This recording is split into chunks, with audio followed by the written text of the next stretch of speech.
But by far, the newest sensation was moving pictures. In 1891, Thomas Edison, already world famous for the light bulb and phonograph, exhibited the kinetoscope, a box with a peephole and a crank that rolled a few seconds of moving images. Soon these kinetoscope parlors enthralled viewers who paid pennies to see Fred Ott sneeze, a ballerina, or a kiss. By 1903, Edison had produced over 300 of these short films.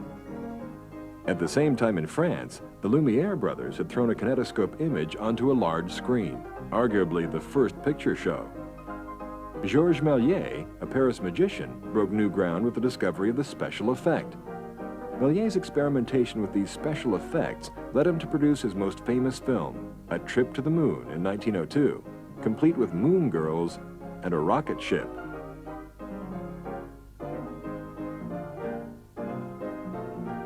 In 1903, Edison produced the first Western, with 12 minutes of chases, gun battles, and a villain's death.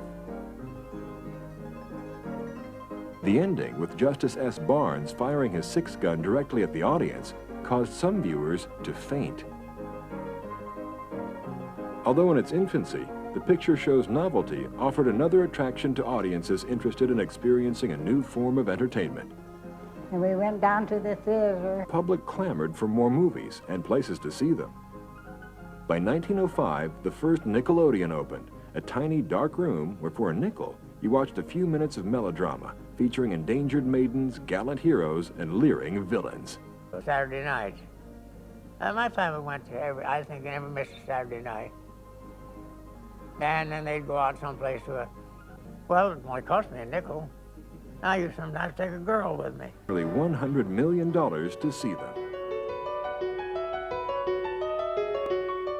The Edison kinetoscope was a film viewing machine made in 1893, as, at that time, it was impossible to project motion pictures onto a screen.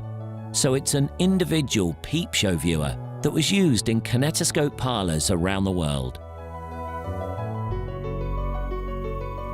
Although we call it the Edison kinetoscope, the original development of the invention was largely the work of William Kennedy Laurie Dixon, who worked for Edison at that time and was given the job of actually producing the first motion picture machine.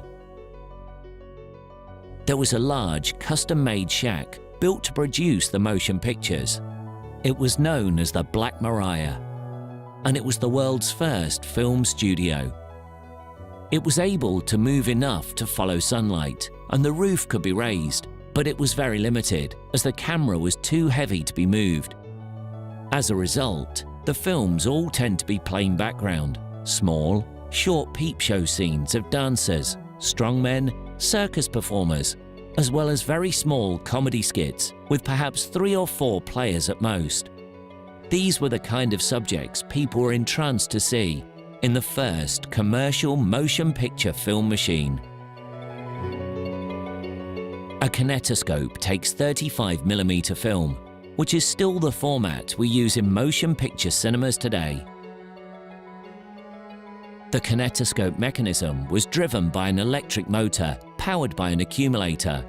The looped film moves continuously with each image being viewed momentarily, as a slot in the revolving shutter came into line with the viewing lens. To avoid apparent blurring of the moving film, the slot was very narrow, giving just a brief glimpse of each image. This simple mechanism, whilst adequate for direct viewing, was unsuitable for projection onto a large screen, as the thin slot would not allow enough light through. By late 1895, the novelty of the peep show kinetoscope was failing, and other inventors around the world were projecting images onto large screens using projectors with intermittent mechanisms. Edison failed to make the jump to screen projection until he bought the rights to a projector designed by inventor Thomas Armat. He was then able to commence screen projection in April 1896. By that time, the kinetoscope was already a historical curiosity. Images are exposed horizontally along the film, the circular aperture, and the sprocket holes along one edge. Watch this 1889 motion picture.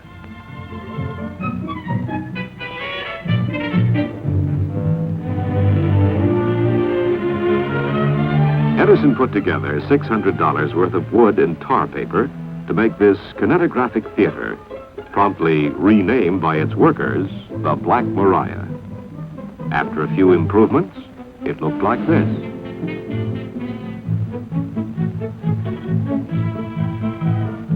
This is a scale model.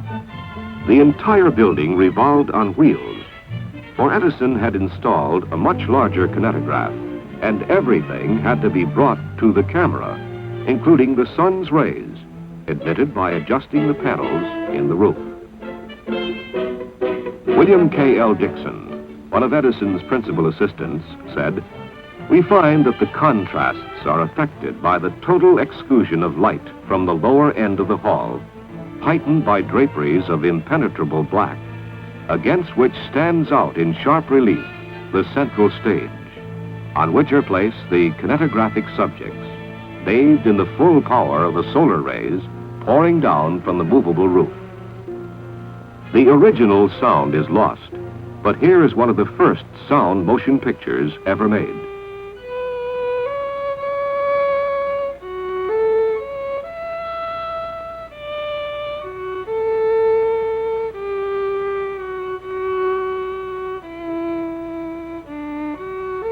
Short films such as this were made by the dozen for use in the Edison kinetoscope, popularly called the peep show.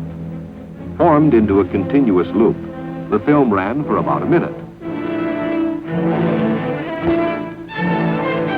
Some were sound pictures, incorporating the phonograph. Here is the first copyrighted motion picture. Gesundheit. Knowing the Library of Congress accepted photographs for copyright, Edison exposed all the frames of this short film onto a piece of photographic paper and mailed it in to the Copyright Office with the necessary 50 cents. Started by Edison in 1894, this procedure became the accepted method of copyrighting motion pictures, until later, when entire films were printed on paper rolls, each roll being copyrighted as a single photograph. Further inspiration had been found during a visit to Paris in 1889, where Edison had met French scientist Etienne Jules Marey, whose chronophotography captured 12 consecutive images per second on a long, continuous piece of film. Marey had been filming birds by converting a gun into a camera, so that as he pulled the trigger, he was actually taking rapid pictures of them with strip film. And this influenced Edison to go back and experiment with roll film. Motion picture technology is difficult. You have to have film that stops, gets the image, advances, stops, gets the next image, and it has to do that 20, 30 times a second. So you need film that can take the beating. You need film that's sensitive enough to do it. Edison worked with George Eastman to develop the film with the sprocket holes, figuring out how the machinery is going to advance the film, stop it, advance the film, stop it. And he developed a really terrific camera, and that was his contribution. Throughout, Edison had worked closely with his assistant in the mining operation, a sometime photographer named William Dixon, who was largely responsible for the optics of the device.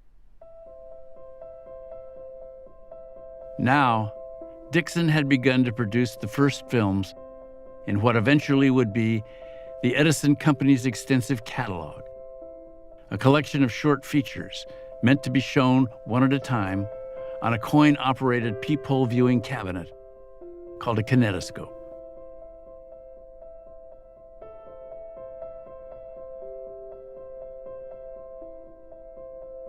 The first motion picture entertainment device was an ingenious contraption that allowed you to see a loop of film, a very short loop.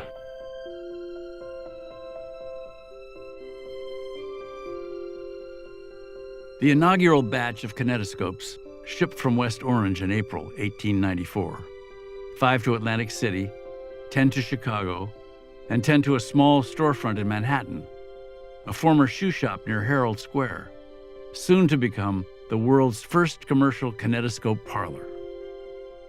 They were setting up the machines, getting ready to open, and curiosity seekers had gathered, and they decided to let them in to give the machines a try. And it turned out to overwhelm them. The public poured in.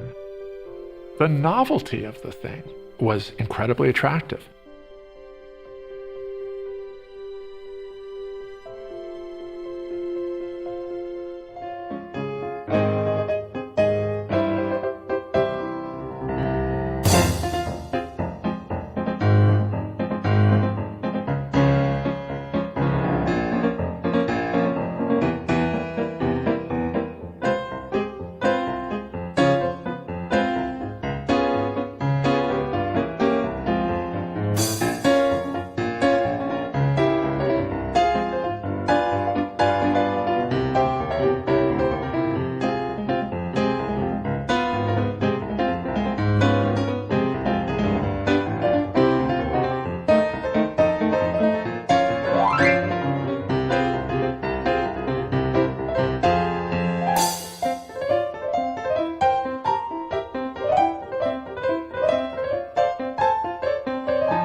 Preshow.